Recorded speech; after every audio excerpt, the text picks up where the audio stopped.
அனைவருக்கும் வணக்கம். நம்ம டெய்லியும் தினமணி செய்தித்தாளில் இருக்கக்கூடிய முக்கியமான செய்திகளை பார்க்குறோம்.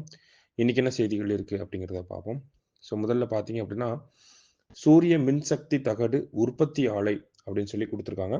4000 பேருக்கு வேலை அப்படிங்கிறத சொல்லியிருக்காங்க. அதாவது இந்தியாவிலேயே மிகப்பெரிய சூரிய மின்சக்தி தகடு உற்பத்தி ஆலை அப்படிங்கிறது தமிழகத்துல திருநெல்வேலி மாவட்டத்துல தொடங்கி வைக்கப்பட்டிருக்கு. எந்த நிறுவனம் இதனுடைய இந்த வளாகத்தை அமைத்திருக்கிறாங்க அப்படின்னு பார்த்தோம்னா, நமக்கு டிபி அப்படின்னு சொல்லக்கூடிய டாடா பவர் அப்படிங்கிற இந்த நிறுவனம் தான் அமைச்சிருக்காங்க. சரிங்களா? கிட்டத்தட்ட 4000 பேருக்கு இந்த தொழிற்சாலையினால வேலை வாய்ப்பு அப்படிங்கிறது வழங்கப்பட இருக்கு.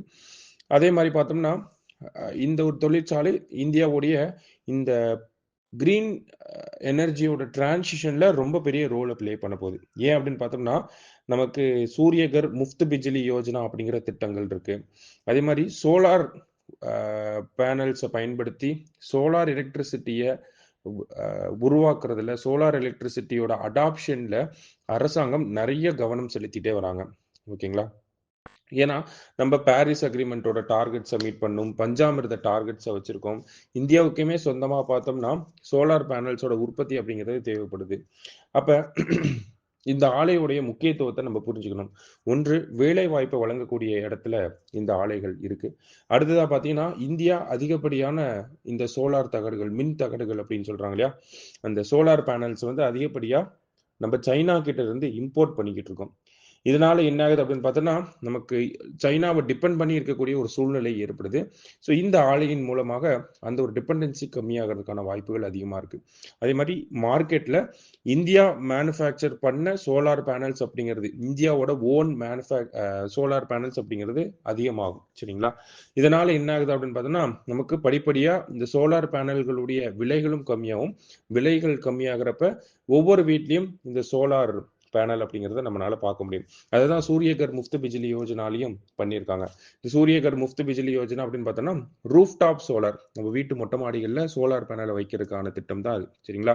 ஸோ அந்த திட்டத்துக்கு கீழே நம்ம பயன்பெறணும் அப்படின்னா, அதுல இருக்கக்கூடிய முக்கிய விஷயம் என்ன அப்படின்னு பார்த்தோம்னா, நமக்கு நம்ம வீட்டில் அந்த போடக்கூடிய அந்த சோலார் பேனல் இந்தியாவில் தயாரிக்கப்பட்ட சோலார் பேனலாக இருக்கணும். ஓகேங்களா? இந்தியன் சோலார் பேனலாக இருக்கணும் அப்படிங்கிறது ரொம்ப பெரிய ஒரு விஷயம். ரொம்ப முக்கியமான ஒரு எலிஜிபிலிட்டி கிரைட்டீரியா. அது இந்தியன் பேனலாக இருந்தால் தான் நமக்கு அந்த சப்சிடியே கொடுப்பாங்க. அந்த மாதிரியான விஷயங்கள்லாம் இருக்கு. ஓகேங்களா? இந்தியாவுடைய இந்த சோலார் எனர்ஜி அடாப்ஷன்ல மிகப்பெரிய தடையா இருக்கிறதும் என்ன அப்படின்னு பார்த்தோம்னா, வெளிநாட்டில இருந்து நம்ம இறக்குமதி பண்ணக்கூடிய இந்த சோலார் பேனல்ஸ்னால விலை அதிகமா இருக்கு. அது விலை அதிகமா இருக்கனால யாரும் பெருசா அடாப்ட் பண்ண மாட்டேங்கிறாங்க. ஸோ இப்போ இதை நம்ம கொண்டு வரதன் மூலியமா இந்த மாதிரி உள்நாட்டிலேயே தயாரிக்கிறது மூலியமா சோலார் பேனலோட அடாப்ஷன் இன்க்ரீஸ் ஆகும். சரிங்களா? ஸோ அது வந்து ஒரு முக்கியமான அப்ஜெக்டிவ். அதுதான் இந்த ஆலையோடைய முக்கியத்துவம் அப்படிங்கிறது அதுதான். சரிங்களா? சரி, அடுத்த செய்திக்கு போவோம். அடுத்ததா பார்த்தீங்க அப்படின்னா, நமக்கு இன்றைய திருக்குறள் வந்து கொடுத்திருந்தாங்க. இன்றைய திருக்குறள்ல என்ன சொல்லியிருக்காங்க அப்படின்னா, வெள்ளத்து அணைய மலர் நீட்டம் மாந்தர்தம் உள்ளத்து அணையது உயர்வு. நீர்ப்பூக்களின் தாளின் நீளம் அவை நின்ற நீரின் அளவினவாகும். மக்களின் ஊக்கத்தின் அளவினதாகும் வாழ்க்கையின் உயர்வு அப்படின்னு சொல்லி கொடுத்துருக்காங்க. ஸோ ஒரு ஒரு ஒரு இது நீர்நிலை இருக்கு அப்படின்னா, அதுல இருக்கக்கூடிய நீரின் அளவு தான் அங்க இருக்கக்கூடிய மலர்களின் அளவாகவும் இருக்கும். அதே மாதிரிதான் நம்ம ஊக்கம் எவ்வளவு இருக்கோ அந்த அளவுக்கு தான் நம்மளுடைய உயர்வும் இருக்கும் அப்படின்னு சொல்லி திருவள்ளுவர் திருக்குறள் எண் 595 அதிகாரம் ஊக்கமுடைமையில சொல்லியிருக்கிறார். சரிங்களா? மற்றபடி வேற என்ன செய்திகள் இருக்கு இன்னைக்கு அப்படின்னு பார்த்தோம்னா, குறைவான செய்திகள் தான். அதுல இங்க வந்து வேலைக்காக வெளிநாடுகளுக்கு குடிபெயர்தலை ஒழுங்குபடுத்த புதிய சட்டம் அப்படின்னு சொல்லி கொண்டு வந்திருக்காங்க இல்லையா? ஸோ மத்திய அரசாங்கம் பார்த்தோம்னா, நமக்கு 1983 இயற்றப்பட்ட குடிபெயர்வு சட்டத்தை ரீப்ளேஸ் பண்ணி இப்போ வெளிநாடுகளுக்கு இடப்பெயர்வு வசதிகள் மற்றும் நலன்கள் மசோதா அப்படிங்கிறத தாக்கல் பண்ண இருக்காங்க. சரிங்களா? ஸோ சமீபத்தில் நீங்க இந்த செய்திகளை எல்லாருமே கேள்விப்பட்டிருப்பீங்க. இந்தியர்களை அமெரிக்காவில இருந்து வெளியே அனுப்பியிருக்காங்க. அவங்கெல்லாம் பார்த்தோம்னா இல்லீகலா இருந்தவங்க, ப்ராப்பரான டாக்குமெண்ட் இல்லாம, ப்ராப்பரான விசா இல்லாம இருந்தவங்க. அந்த மாதிரியே அமெரிக்கால கிட்டத்தட்ட 7,25,000 இந்தியர்கள் வந்து இருக்காங்க. அதுல கொஞ்சம் பேரை தான் இப்ப அனுப்பியிருக்காங்க. அதுல அனுப்புனதுல ஒரு சில சர்ச்சை. என்னன்னா, கை விலங்கு போட்டு அனுப்பிட்டாங்க, கால்கள்ல விலங்குகள் போட்டு அது அனுப்பிட்டாங்க அப்படிங்கிறது வந்து இந்தியர்களை கோபமடைய செய்ய வச்சிருக்கு. சரிங்களா? ஸோ அது ஒரு சர்ச்சை. இப்போ அது ரிலேட்டடா என்ன சட்டங்கள் இருக்கு அப்படின்னு பார்த்தோம்னா, 1983ல வந்த இந்த குடிபெயர்வு சட்டம் அப்படிங்கிறது. ஸோ அதை ரீப்ளேஸ் பண்ணிட்டு இன்னும் என்ஹான்ஸ் பண்ணி குளோபல் ஸ்டாண்டர்ட்ஸ்ல நம்ம இந்த இமிகிரேஷன் ரூல்ஸ் சட்டங்கள்லாம் இருக்கணும் அப்படிங்கிறதுக்காகவும் வெளிநாட்டில் இருக்கக்கூடிய இந்தியர்களை பாதுகாக்கணுங்கிற ஒரு நோக்கத்திலையும் மத்திய அரசாங்கம் என்ன பண்ண போறாங்க அப்படின்னா வெளிநாடுகளுக்கான இடப்பெயர்வு வசதிகள் மற்றும் நலன்கள் மசோதா அப்படிங்கிறத கொண்டு வர இருக்காங்க. சரிங்களா? இந்த சட்டம் 1983ல இயற்றப்பட்ட சட்டத்தை நீக்க போகுது. அது மட்டும் இல்லாம பார்த்தோம்னா இந்த அந்த ஆபீஸ் அப்படிங்கிறத சொல்லுவாங்க. மும்பை, சென்னை, கொல்கத்தா இந்த மாதிரி 14 இடங்கள்ல இருக்கு.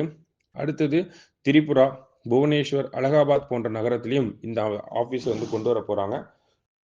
குடிபெயர்வு கொள்கைகளை வந்து நவீனப்படுத்தணும் அப்படிங்கிறதும் சட்டப்பூர்வமான குடிபெயர்வு வழிமுறைகளை ஊக்குவிப்பது, வெளிநாடுகளில் பணியாற்றும் இந்தியர்களின் பாதுகாப்பை வலுப்படுத்துவது அப்படிங்கிறது தான் இந்த புதிய மசோதாவோட அம்சங்களாக இருக்க போகுது. சரிங்களா? அதே மாதிரி அதிகப்படியான மைக்ரேஷன் குறிப்பா அமெரிக்காவுக்குலாம் பார்த்தோம்னா பஞ்சாப், ஹரியானா இந்த மாதிரியான மாநிலங்கள்ல இருந்து தான் இருக்கு. ஸோ அந்த மாநிலங்களையும் அலுவலகங்களை திறக்கணும் அப்படிங்கிறதும் இந்த மசோதால இடம்பெற்று இருக்கக்கூடிய முக்கியமான அம்சங்கள்ல இருக்கு. சரிங்களா?